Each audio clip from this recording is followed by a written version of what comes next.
It's easy to get nervous when we look at the Bible and it says, hey, if you're keeping the commandments, keeping Jesus' commandments, then we'll know that the love of God is in you, and then we'll know that you love God. Well, which of us keeps the commandments correctly, or even keeps them straight in our head? And where's the grace of God in that?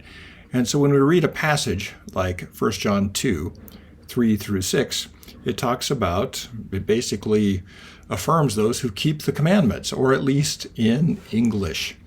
And very often we tend to read these things legalistically. And the reason we do that is that English is a rather new language, and it came out of the Middle Ages. And the Middle Ages was run by monks in monasteries, and they were there to keep the rules. Now, nothing against monasteries. They kept civilization going during the Dark Ages, and that's pretty cool. And they kept liturgy going, and without them, we wouldn't have the Bible.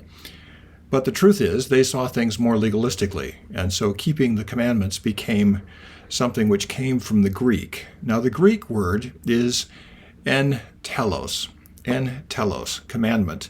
En means in, just like in English. Telos is the goal.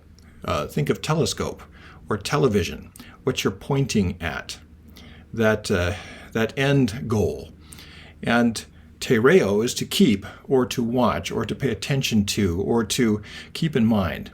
In other words, be mindful of the goal. Be mindful of the goal. It's a much better translation than keep the commandments, which all of us fall so short of. We just end up in sin management at the church. It's our job to sin and God's job to forgive. So we're never going to make it, so we trust His grace. Well, that's not what it says here. Are your goals aligned with God's goals? And God's goals are for the rebuilding, renewing, and restoring of all creation. And everything that's broken will be fixed, nothing missing, nothing broken. Everything that is sick will be healed. Everything that is dead will be made alive. And everything that is wrong will be put right. And every injustice will be met with justice. And that's God's goal. And my question is, are you aligned with that? Sure you are. You're a person of faith, and you're listening to this telecast. And for that reason, I have faith that you're pointing that way. So don't read this legalistically and somehow that you fall short and you're never going to make it. Read it in terms of, do you share the goals of Christ? Are you part of the cause of Christ? Sure you are.